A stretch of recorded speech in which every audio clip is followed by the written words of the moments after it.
WWWII Ardennes.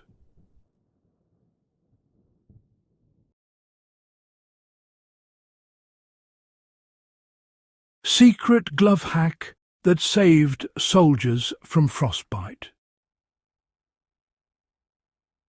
Cold killed faster than bullets in World War II, and the armies that figured that out first quietly saved thousands of hands, fingers, and lives. That's not hyperbole. In the frozen forests of Finland, the wind-scoured steppes of Eastern Europe, and the brutal winters of the Ardennes, frostbite wasn't an inconvenience. It was a career-ending injury. It crippled soldiers permanently, and it happened silently, often without pain, until it was too late. Here's the interesting part. The solution that worked best wasn't high-tech. It wasn't electric heating. It wasn't some secret chemical compound.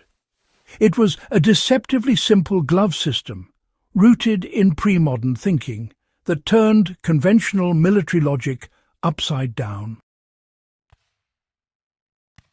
By the early years of WWII, every major army learned the same lesson the hard way. Steel freezes, leather stiffens, skin exposed to wind loses heat at terrifying speed.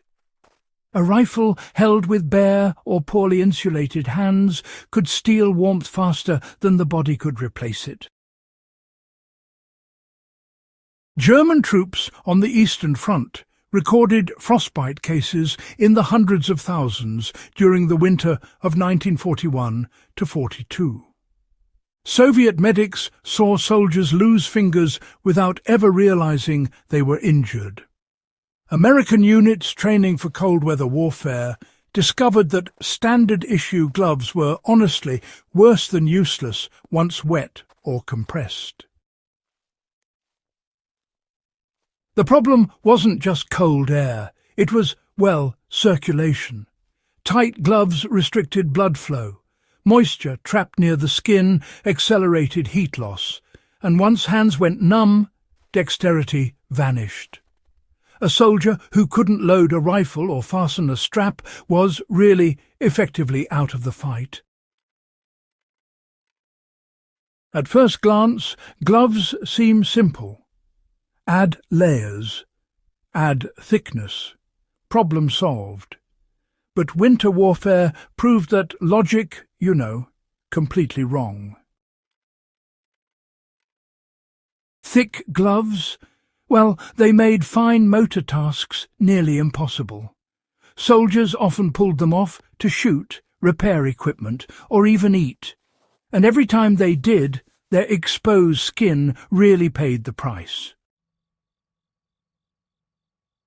Wool gloves absorbed sweat and then froze. Leather gloves, sure, they blocked the wind, but ended up trapping moisture. Fur-lined gloves were certainly warm, but they were awfully bulky. And, once any glove got wet, it basically became a heat sink. In extreme cold, those damp gloves actively pulled warmth right out of the hands. Commanders, they demanded warmth and dexterity at the very same time. But nature, well, it simply refused to cooperate. That's when a quiet, almost forgotten idea resurfaced, one borrowed from hunters, Arctic peoples, and centuries-old survival knowledge. The breakthrough wasn't actually a glove. It was, in fact, a system. So soldiers began using a layered hand setup, a thin inner liner glove paired with an oversized outer mitten or shell. The liner stayed on at all times, and the outer layer came off only when needed. This, honestly, mattered more than it sounds. The inner glove preserved body heat, protected skin from wind shock, and maintained circulation. The outer mitten, often roomy, sometimes improvised, trapped warm air without squeezing the hand. And when dexterity was required, soldiers removed only the outer layer, keeping their fingers protected and, well, warm enough to function. Now, this is where things get clever. The liners weren't meant to be thick. They were meant to stay dry. Silk, cotton or thin wool liners allowed sweat to pass outward instead of pooling against the skin. The outer mitten handled insulation and wind blocking. This wasn't a modern invention. It echoed centuries of cold weather wisdom. Trappers used it. Reindeer herders used it. Medieval travellers used it. World War II simply forced armies to listen. One detail surprised military planners. Mittens consistently outperformed gloves in sub-zero conditions. So, why does this matter? Well, it's all about shared heat. When fingers stay together, they help to warm each other, you know. Gloves, on the other hand, isolate the fingers, which increases the surface area and, unfortunately, heat loss. Mittens, though, reduce exposure and allow blood to circulate more efficiently. The United States Army, after some trial and error, eventually issued trigger finger mittens with removable sections.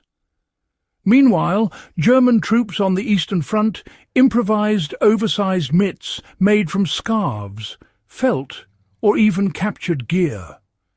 Soviet soldiers, for their part, favoured simple, thick mittens made from wool or fur, often worn over liners. It wasn't pretty, it wasn't elegant, but, you know, it worked. Frostbite rates dropped dramatically in units that adopted the system correctly. You know, cold alone doesn't actually cause frostbite. It's cold plus moisture that really does the damage. WWII medics, well, they noticed something absolutely critical. Soldiers with dry hands could survive much colder temperatures than those who had wet gloves, even in milder conditions. Sweat was the enemy. Snow melt was the enemy. And condensation inside those tight gloves? Yeah, that was the enemy too. The layered glove system made it possible for liners to be dried quickly against the body. Soldiers would tuck them inside their jackets right near the chest, letting body heat do the work. Outer mittens, on the other hand, could just be shaken free of snow, or briefly warmed over a fire, you know, without risking burns to the skin. This was pre-modern survival thinking at its finest. You know, manage moisture first. Insulation comes second. Modern materials would later copy this logic, but during the Second World War it was achieved with simple cloth and discipline. Using the system required training. Soldiers had to fight the instinct to grip tightly. Overgripping reduced circulation. They had to resist the urge to remove all hand protection during tasks. That moment of bare skin exposure, just seconds, could start frostbite in extreme cold. Veterans later recalled keeping liners on even while sleeping, hands tucked under armpits, gloves rotated and dried constantly. Units that enforced these habits saw fewer cold injuries and higher combat readiness. Here's the brutal truth. Frostbite casualties didn't just remove soldiers from battle. They drained medical resources, slowed units, and destroyed morale. The glove system wasn't just about comfort. It was a strategic advantage. This isn't just a WWII story. It's a survival lesson that predates electricity and modern fabrics. The principle is timeless. Loose insulation beats tight insulation. Dry beats warm. Layering beats bulk. And protecting circulation matters more than adding thickness. Hunters, mountaineers and cold-weather workers still use this logic today, often without realizing its age. World War II didn't invent it. It validated it under the harshest conditions imaginable. No medals were awarded for preventing frostbite. No parades celebrated warm fingers. But this small, almost invisible adaptation kept weapons firing, hands working, and soldiers alive. It's one of those moments where history whispers instead of shouts, a reminder that survival isn't always about strength or firepower. Sometimes it's about listening to old knowledge and applying it at exactly the right moment. If you enjoy uncovering the forgotten survival wisdom that shaped real history long before modern technology, this is exactly what Before Modern Times is about. Like the video if this story surprised you. Share it with someone who loves history or survival knowledge.